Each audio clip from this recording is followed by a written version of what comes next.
complejo el que nos toca analizar ahora con Heber Joel Campos, abogado constitucionalista, porque Betsy Chávez ha señalado que el gobierno, o para el gobierno, ya hubo una negación de confianza, pero adelanta que no habrá un nuevo pedido. Hay un acta, de hecho, Omar, que certifica esto, ¿no? Lo que se había conversado en el Consejo de Ministros, que ha interpretado esa negación por parte del Congreso de la República como un rechazo a esta cuestión de confianza, el rechazo de plano del Parlamento de la República. Doctor Campos, bienvenido a RPP. ¿Cuáles son los escenarios que se abren ahora? Porque el público televidente y oyente de RPP Noticias se preguntará, esto ya es medio confuso, ¿no? Muchas gracias, Valeria, Omar, por la invitación. Una rectificación chiquita, soy Heber Joel Campos. Heber Joel. Yo creo que los escenarios son complejos y hacen parte un poco de una novela que ya está pareciéndose a una novela de terror a estas alturas, ¿no? De un enfrentamiento constante entre el Parlamento y el Ejecutivo, que creo que termina haciéndonos mucho daño a los peruanos, porque vemos que nuestras autoridades políticas, en lugar de invertir su tiempo y su energía en desarrollar una agenda propositiva, constructiva, la dedican a estos intercambios políticos que parecen no ser muy conducentes. En el caso puntual de este último hecho, ¿no? De esta acta que se ha revelado el día de ayer y que da cuenta de la interpretación que el Ejecutivo tiene acerca de la cuestión de confianza, me parece que es bastante polémica por muchos aspectos. ¿Cuáles serían los aspectos? Porque una pregunta que caería a partir de esta acta es si ese Consejo de Ministros que todavía presidía Aníbal Torres está violando una ley vigente, que nos guste o no, está vigente, la que tiene que ver con la cuestión de confianza.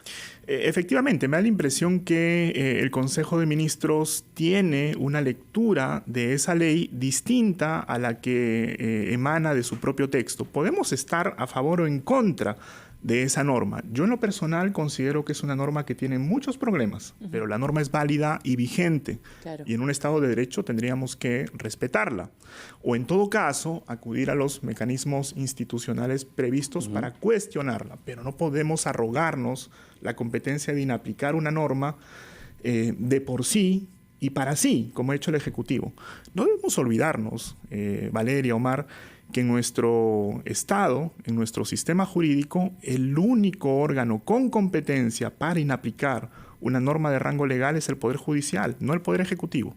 Me parece que el Consejo de Ministros, en la apreciación que tiene, asume que podría tener competencias que no le corresponden. Y es dable entonces en este contexto la acción que ha realizado el Congreso de la República, aprobado el sábado, de la demanda la demanda competencial y de la medida cautelar. Yo creo que es lo más sensato. Un inconveniente que tenía esa demanda competencial es que no había un acto concreto. Ahora ese acto concreto ya apareció a partir precisamente de esa acta del Consejo de Ministros, y creo que es lo más prudente porque va a invitar al Tribunal Constitucional a que dilucide los alcances de una regulación que a estas alturas parece bastante enredada, ¿no? De la cuestión de confianza. Sin embargo, leía una entrevista que daba el ex premier, asesor hoy de Betsy Chávez, Aníbal Torres, que decía que lo tiene sin cuidado lo que diga finalmente el Tribunal Constitucional. Y a ver, podría sí generar sonrisas, pero genera más preocupación porque uno se pregunta hasta dónde está dispuesto a llegar este gobierno, hasta dónde está dispuesto a llegar Pedro Castillo, porque una, digamos, amenaza real es un eventual cierre del Congreso, nos guste o no. Yo creo que en eso tenemos que ser muy claros y muy contundentes, Omar y Valeria. Si es que al ex premier lo tiene sin cuidado, yo puedo entender eso en la medida en que es una persona natural que ya no ejerce ahora mismo una función ministerial tan importante como la que ejercía hasta la semana pasada. Pero a los ministros de Estado no les puede resultar indiferente un pronunciamiento del Tribunal Constitucional y en general de cualquier órgano jurisdiccional, porque si acaso incumplieran un mandato judicial, incurrirían en una clara infracción a la Constitución. Peor aún, si es que dieran un paso siguiente y forzaran una medida tan grave como la disolución del Parlamento en un escenario en el cual un órgano como el Tribunal Constitucional les dijera que ese proceder no es el correcto, no solamente incurrirían en una infracción constitucional, sino en un delito. Ahora, el tema, por ejemplo, de la demanda competencial, esto que se ha autorizado al presidente del Congreso de la República, ¿cuánto tiempo va a tomar? Y en ese lapso, ¿el Ejecutivo tiene carta libre para presentar otra cuestión de confianza? El Ejecutivo puede presentar otra cuestión de confianza. El hecho de que se haya presentado una demanda competencial no es en lo absoluto un obstáculo para ello. Digamos, el Tribunal Constitucional podría tomarse entre 3 a 4 meses para resolver esta demanda si tomamos como referencia los procesos en los cuales se ha pronunciado en el pasado. Y en 3 y 4 meses, pues. Pero eventualmente, y habría que ver cuál es la demanda que presente el Congreso, porque aún no la conocemos, se podría presentar un pedido de medida cautelar. Y ese pedido de medida cautelar podría resolverse en 1 o 2 semanas. Pero hay que esperar al contenido de la demanda que presente el Parlamento, ¿no? Ahora, en estas circunstancias de interpretaciones, llega Betsy Chávez, la nueva premier, va a tener que solicitarle al Congreso de la República el voto de confianza. Hay que entender esto porque dado que es una nueva presidenta del Consejo de Ministros, según la Constitución, y usted lo explicará mejor, ella está obligada a pedir el voto de confianza del Parlamento. Sí. Entonces, vamos a estar en una situación bien delicada, ¿no? Porque el Congreso, pareciera que también está muerto de miedo. Pareciera, ¿no? Pareciera, da esa impresión porque hay voces un poco dubitativas. No pareciera haber mucha unanimidad por las declaraciones que uno escucha de los propios congresistas acerca de cuál es la posición institucional del Congreso. Pero al margen de eso, efectivamente, la actual presidenta del Consejo de Ministros tiene que acudir al Parlamento en un lapso que no puede superar los 30 días, porque así lo establece expresamente el artículo 130 de la Constitución, a pedir lo que se denomina el voto de confianza obligatorio.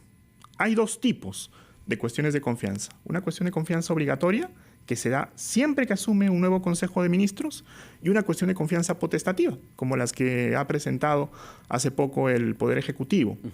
Ambas, sin embargo, pueden entrar en el conteo para lo que podría dar origen luego a la disolución constitucional del Congreso. Por eso es tan grave y tan apremiante, digamos, el pronunciamiento del Tribunal Constitucional. Entonces, para que le quede claro un poco a los oyentes, doctor, ¿qué pasa si el Congreso le rechaza, no le da el voto de confianza? Si el Congreso le niega, digamos, la confianza al gabinete de la premier Chávez, en términos estrictamente formales, lo que tendría que ocurrir es que se tendría que renovar el gabinete. Es decir, el presidente tendría que designar a un nuevo o a una nueva premier y se tendría que conformar un nuevo gabinete. Si su pregunta tiene que ver con si se podría disolver el Congreso en ese contexto, de ninguna manera, porque no se ha configurado, desde mi punto de vista, en términos estrictamente formales, una primera denegatoria o rechazo de la cuestión de confianza. Ahora, uno puede presentar una cuestión de confianza por el tema del presupuesto 2023, que sabemos que está en un escenario bastante complicado porque el Congreso de la República ha presentado un dictamen que ha sido criticado por el ministro de Economía y Finanzas. ¿Es una posibilidad esa o es forzada? Desde mi punto de vista, el Ejecutivo sí podría presentar una cuestión de confianza sobre la ley de presupuesto en tanto y en cuanto es un asunto de capital importancia para la gestión del propio Poder Ejecutivo y porque además la iniciativa la tiene directamente el Ejecutivo. Nadie más puede presentar una iniciativa vinculada con la ley de presupuesto en el Estado peruano. Sin embargo, y te agradezco, Valeria, por la pregunta, esto es justamente un elemento que justifica la intervención del Tribunal Constitucional por una razón muy sencilla. Porque la famosa ley 31355 de la que tanto hemos hablado, que establece límites... Solo para ponerlo en contexto, la que se aprobó en octubre del año pasado, que fue el candado que puso a la cuestión Congreso. De confianza. Así es. Exactamente. Tiene un extremo que señala que no se puede hacer cuestión de confianza de materias exclusivas y excluyentes del Congreso de la República. Y hay quienes señalan que la aprobación de una ley, por ejemplo, la ley de presupuesto, es una competencia exclusiva del Parlamento. Así es. Desde mi punto de vista, esa lectura no es muy prolija, pero es en todo caso un escenario al que nos lleva una ley que en ese extremo no parece ser tan clara. Por eso es interesante esperar al pronunciamiento del tribunal, que ojalá resuelva este tipo de dudas. Así es. A ver, ese punto es bien importante, ¿no? Sobre qué sí puede hacer cuestión de confianza el gobierno del presidente Pedro Castillo o cualquier gobierno. Ahí parece que todavía hay muchísimo que interpretar y discutir, pero lo que comentábamos, en el otro extremo, parece bastante claro lo que establece también esta ley de cómo yo debo comunicar una denegación de la confianza. Y claramente ese supuesto no se ha cumplido en lo que vimos la semana pasada. No se ha cumplido, y llamo la atención también sobre un extremo de la famosa acta del Consejo de Ministros, porque se cita una intervención de la ministra Chávez en donde ella dice: la ley 31355 señala que el pronunciamiento del Congreso se tiene que dar en el contexto del Pleno. Pero luego hay una modificación al reglamento del Congreso, el artículo 86 del reglamento, que le permite eventualmente a la mesa directiva rechazar de plano las cuestiones de confianza sin que eso pase a conocimiento del Pleno del Congreso. Lo que dice la ministra, en ese entonces, ministra de Cultura, Betsy Chávez, en su intervención, es que la ley 31355, en tanto y en cuanto es una ley de desarrollo constitucional, prevalece sobre el reglamento del Congreso. Y tengo que decir que eso no es así. El reglamento del Congreso es una norma de rango legal, así como la ley 31355. Es más, materialmente yo diría que tiene incluso un peso mayor, porque es una norma que tiene naturaleza orgánica, porque desarrolla las funciones y competencias del Congreso. Entonces no es exacto decir que hay una prevalencia de la ley 31355. En realidad lo correcto sería decir que son normas que se complementan. Podemos discutir nuevamente sobre si el procedimiento previsto en esa modificación al reglamento es el mejor. Insisto, desde mi punto de vista no lo es, pero esa norma es válida y es vigente. Si queremos dejarla de lado, tenemos que acudir a los canales institucionales previstos para ello. Ahora, doctor, ¿cuáles son las acciones por parte del Congreso de la República contra los miembros, por ejemplo, que participaron en esta reunión del Consejo de Ministros cuando presidía todavía Aníbal Torres? ¿Hay algún campo de acción por parte de los congresistas o no? Me parece que hay, naturalmente, un espacio, ¿no?, de actuación por parte del Congreso en el ejercicio de sus funciones de control y de fiscalización políticas. ¿Acciones como cuáles? Hay quienes hablan, por ejemplo, de una denuncia constitucional contra los ministros que intervinieron en esa sesión con esa interpretación polémica de la cuestión de confianza. Yo pensaría que no debemos perder de vista que esta interpretación, en el peor de los escenarios, tiene como propósito activar la cláusula de la disolución constitucional del Congreso, ¿no? Es decir, esa interpretación no se entiende si es que no se encamina hacia el artículo 134. Si ese escenario eventualmente se diera, yo pensaría que, por lo que hemos conversado, se produciría claramente una infracción constitucional. Muchísimas gracias, doctor, por esta entrevista. Bastante claro, en realidad, pero también bastante preocupante lo que se viene y las acciones que tomen ambos poderes del Estado. Pero acá lo importante es guardar la calma y pues que termine de definirlo el Tribunal Constitucional, que es el máximo órgano intérprete de la Constitución, y que esto no se defina por la fuerza. No queremos ya situaciones de ese tipo. 12:46, tenemos rápidamente que escuchar a los anunciantes y venimos con más.